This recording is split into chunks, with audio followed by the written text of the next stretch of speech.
Hey hi hello నమస్తే welcome back to my channel. So చూస్తున్నారు కదా, ఇక్కడైతే మనోడు టెంకాయ మీద కర్పూరం పెట్టి తిప్పడం జరుగుతుంది. సో మీకు చూస్తుంటేనే అర్థమవుతుండొచ్చు. సో మనము టెంపుల్కి బయలుదేరుతున్నాము. అది ఎక్కడో కాదు, మనందరికీ తెలిసిన తిరుపతి ఏడుకొండల వెంకటేశ్వర స్వామి. సో మనోడైతే ఫస్ట్ టైం కర్పూరం పెట్టి పడేసింది.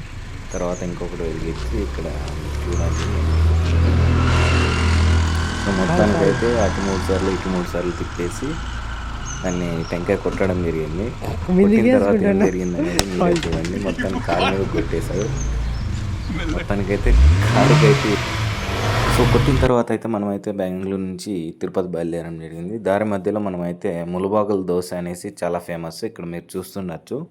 1979 నుంచి ఇది రన్ చేయడం జరిగింది ములుబాగుల్లో. ఆన్ ద వేలో మనమైతే ఇక్కడ దోశను తిని, సో అక్కడి నుంచి మనమైతే మంచి మసాలా దోశను తిని అలా హైవేలో దేవుడి సాంగ్స్ వినుకుంటూ తిరుపతి వరకు హైవేలో మంచి డ్రైవింగ్ ఎక్స్పీరియన్స్ చేయడం జరిగింది. చూస్తుండొచ్చు. హైవే మొత్తం చాలా నీట్ క్లీన్గా విత్ లెస్ ట్రాఫిక్తో చాలా మంచిగా మెయింటైన్ చేయడం జరిగింది. I think the best highway అని చెప్పొచ్చు బెంగళూరు టు తిరుపతి. సో అలా హైవేలో దేవుడు డివోషనల్ సాంగ్స్ వినుకుంటూ హైవే జర్నీ మొత్తం సాగడం జరిగింది. అలానే కొంచెం మాట్లాడుకుంటూ జర్నీ మొత్తం అసలు బోర్ కొట్టుకోకుండా మన ఫ్రెండ్స్తో అనేది చాలా చక్కగా జరిగింది. వెంటనే మనమైతే 9 గంటలకి తిరుపతి చేరుకోవడం జరిగింది. చేరుకున్న వెంటనే మనకి ఎక్కడ చూసినా తిరుపతిలో ప్రతి పిల్లర్కి వెంకటేశ్వర నామాలు అనేటివి చాలా ఫేమస్ అనేది తెలుసు. సో అక్కడి నుంచి మనమైతే పైకి వెళ్ళడానికి అలిపిరి మెట్ల ద్వారా వెళ్ళడానికి మనం ప్లాన్ చేసుకున్నాం. సో అక్కడి నుంచి నాకు కూడా అంతగా క్లియర్గా ప్రాసెస్ అనేది తెలియదు. సో మా ఫ్రెండ్స్ ద్వారా వెళ్ళాలని వెళ్ళాము. తర్వాత అక్కడి నుంచి మనం కాంప్లెక్స్లో ఎక్కడ టోకెన్స్ ఇస్తారనేది వెతుక్కుంటూ వెళ్ళి సిటీలో అందరినీ ఒకరి ద్వారా ఒకరు నడుపుకుంటూ వెళ్ళడం జరిగింది. తర్వాత ఎగ్జాక్ట్గా మనం తిరుపతి రీచ్ అయిన తర్వాత అలా ట్రాఫిక్లో అన్నమయ్య కీర్తనలు వింటూ మనం అలా జర్నీ అనేది సాగించడం జరిగింది. సో అలా ట్రాఫిక్లో మంచిగా కొన్ని మా ఫ్రెండ్స్ అయితే కొన్ని స్నాప్లు కొన్ని వీడియోస్ తీసుకుంటూ అలా జర్నీ చేస్తూ ఉన్నాము. నాకైతే ఛాన్స్ అయితే ఎక్కడ లేదు. ఎందుకంటే ఇక్కడ మనం వచ్చిన ట్రిప్లో 5 మంది వచ్చాము. 5 మందిలో నేనే డ్రైవింగ్ చేయడం జరిగింది. సో మిగతా ఎవరికైతే డ్రైవింగ్ రాదనమాట కార్ డ్రైవింగ్లో. సో అందుకోసమని నేను కూడా ఈ బ్లాగ్ వీడియో మా ఫ్రెండ్ షూట్ చేయమని చెప్పి మా ఫ్రెండ్తో షూట్ చేయించా. సో అలా సిటీ ఎక్స్ప్లోర్ చేసుకుంటూ తర్వాత అయితే మనం రీచ్ అయ్యాము. ఎక్కడికి రీచ్ అయ్యామంటే అలిపిరి స్టెప్స్ దగ్గరికి రీచ్ అయ్యాము. సో అలా మా ఫ్రెండ్స్ అయితే మీరు చూస్తుండొచ్చు. వెనకాల కూర్చొని ఇద్దరు బ్లాగ్ రికార్డ్ చేయడం జరుగుతుంది. సో అలా ఇద్దరు అయితే బ్యాక్ సైడ్ కూర్చొని ఇద్దరు చిల్ అవుతూ, సో దెన్ మనమైతే ఇక్కడ అలిపిరి మెట్లు అయితే ఇక్కడే స్టార్ట్ అవ్వడం జరుగుతుంది. సో మనమైతే కారు ఇక్కడి నుంచి మన కారు వెళ్తుంది కాబట్టి బ్లాక్ కలర్. సో అక్కడ నుంచి కొంచెం ముందుకు వెళ్తే రైట్ సైడ్లో పార్కింగ్ చేసేసి మనమైతే అక్కడికి అప్రోచ్ అవ్వడం జరిగింది. సో మనం వెళ్ళే టైంకి ఆల్రెడీ అలిపిరి మెట్ల ఎంట్రన్స్ అనేది క్లోజ్ చేయడం జరిగింది. సో అందువలన మనమైతే కొంచెం ఫోటోషూట్ చేసుకొని ఇక్కడి నుంచి బ్యాక్గ్రౌండ్లో మీరు చూస్తున్నచ్చు ఇదే అనమాట ఎంట్రన్స్ అలిపిరి మెట్ల దగ్గర.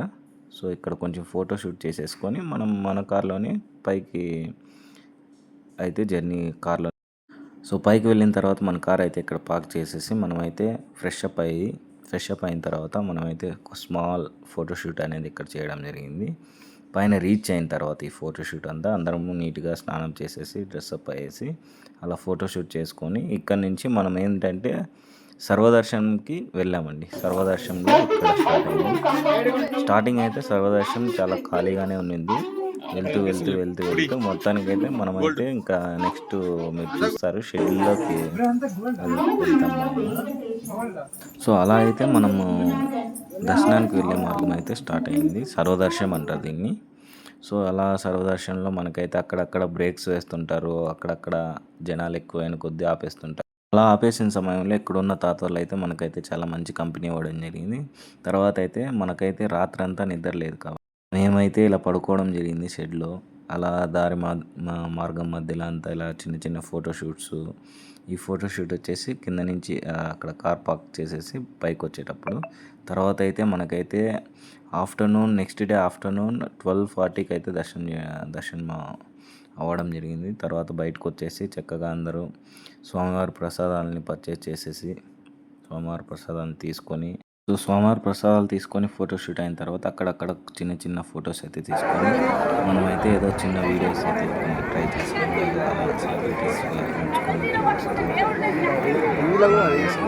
షూట్ చేయడం జరిగింది. తర్వాత అయితే మనమైతే డ్రెస్అప్ అయ్యేసి మనమైతే కిందకి ప్రయాణం స్టార్ట్ చేయడం జరిగింది. సో మీరు చూస్తున్నది అయితే కిందకి వెళ్తున్న దారి. పైన నుంచి మనకి కిందకి వెళ్ళడానికి దాదాపు 17 to 18 కిలోమీటర్స్ డిస్టెన్స్ ఉంటుంది. సో మొత్తం ఫారెస్టే అనమాట. సో మనం వెళ్తున్న రూటు పైకి వెళ్ళడానికి ఒక రూట్ ఉంటుంది, కిందకి రావడానికి అయితే ఇంకొక రూట్ ఉంటుంది. సో 2 మార్గాలు అనేవి ఉంటుంది. మీరు చూస్తున్న పక్కన అయితే నడుచుకొని వెళ్తుంటారు. స్టెప్స్ ద్వారా వచ్చిన వాళ్ళు ఇదే నడుచుకొని వెళ్ళే వాళ్ళకి ఇదే అనమాట రూటు. సో మా ఫ్రెండ్ అయితే ఇక్కడ ఏం చెప్తున్నాడంటే మనం కింద నుంచి నడుచుకొని రావాలంటే మన చేత అయ్యేది కాదు. సో మనం కార్లో వచ్చిందే చాలా బెటరు. పైకి చాలా డిస్టెన్స్ ఉంది కదా, మీరు చూస్తుండొచ్చు పక్కన లెఫ్ట్ సైడ్ ఇదంతా నడుచుకొని వెళ్ళే మార్గం. కింద నుంచి ఎక్కడి నుంచి అలిపిరి మెట్ల దగ్గర నుంచి పైకి ఎలా నడుచుకొని వెళ్ళాలనేది మొత్తం ఇదే రూటు. సో అందుకోసమని మా ఫ్రెండ్ మనం నడుచుకొని వచ్చింటే ఈ పాటికి 2 days పట్టేది దర్శనం అది ఇదంతా. కార్లో వెళ్ళి పైకి చాలా మంచి పని చేసామనేసి డిస్కషన్ చేస్తున్నారు. అలాగే మీరు చూస్తున్నచ్చు మొత్తం చుట్టూ ఫారెస్ట్ 7 కొండలు అంటారు కదా, 7 కొండల పైన ఉన్నాడు వెంకన్న స్వామి. సో అలా మనం కిందకు వస్తున్న రూట్ అంతా మీరు చూస్తున్నచ్చు ఎంత పెద్ద టర్నింగ్స్ ఉన్నాయనేసి. సో ఇదంతా ఈ రోడ్ అంతా మొత్తం ఘాట్ సెక్షనే. మీరు అబ్జర్వ్ చేయొచ్చు రూట్ అంతా ఎలా ఉంది ఏంటి అని. బట్ మనం అలాగే కిందకు వస్తున్న సమయంలో వ్యూని కూడా చాలా బాగా ఎంజాయ్ చేయొచ్చు. సో ఇంకొక విషయం ఏంటంటే మనకి ఎక్కడ ఆపకూడదు, కిందకు వచ్చే సమయంలో ఎక్కడ స్టాపింగ్ పాయింట్స్ అయితే లేవు మనం ఫోటోషూట్ చేయడానికి కానీ. సో అలా మనమైతే మెల్లగా కిందకు చేరుకోవడం జరుగుతుంది. ఆన్ ద వేలో మీకైతే నెక్స్ట్ నేను చూపించిపోయేది గాలి గోపురం అంటారు. ఇక్కడున్న గోపురాన్ని గాలి గోపురం అని పిలవడం జరుగుతుంది. సో మెట్ల మార్గం ద్వారా వెళ్తే మనకి గాలి గోపురం అనేది మనకి వస్తుంది. నార్మల్గా మనం వెహికల్తో పైకి వెళ్తే మనకి గాలి గోపురం అనేది మనకి టచ్ అవ్వదు, మనం దిగేటప్పుడు చూడాల్సి వస్తుంది. సో మీకు ఇక్కడ కనిపిస్తున్నదంతా మెట్ల మార్గం ద్వారా వెళ్ళే దారి. సో మనమైతే ఎప్పుడైనా మనం వెళ్ళాలనుకుంటే మెట్ల మార్గం ద్వారా వెళ్తే మీరు ప్రతిదీ గాలి గోపురం కావచ్చు, ప్రతి నేచరు ప్రతిదీ మనమైతే చూడొచ్చు. సో అలా మనమైతే కిందికి కొద్దిసేపట్లో కిందికి చేరుకోవడం జరుగుతుంది. సో అలా వెళ్తున్న మార్గంలో కిందికి చేరుకుంటున్న సమయంలో మనమైతే చిన్న చిన్న వీడియో షూటు కార్లోనే మనమైతే ఎక్కడ కిందికి ఆపి దిగే అక్కడ ఛాన్స్ అయితే లేదు. తర్వాత అలా మా ఫ్రెండ్ అయితే గోప్రోలో వీడియో రికార్డ్ చేయడం జరిగింది. అలా మనం కిందకి చేరుకున్నాము. కిందకి చేరుకున్న తర్వాత మనమైతే కాణిపాకం వెళ్ళి కాణిపాకంలో ఒక 1 hour పట్టింది. వినాయకుని దర్శనం చేసుకున్న తర్వాత మనమైతే బెంగళూరుకి రిటర్న్ రావడం జరిగింది. ఈ వీడియో కనుక మీకు నచ్చినట్లయితే లైక్ చేయండి, షేర్ చేయండి, సబ్స్క్రైబ్ చేయండి. సో మరిన్ని అప్డేట్స్ కోసం please follow my channel. Thank you.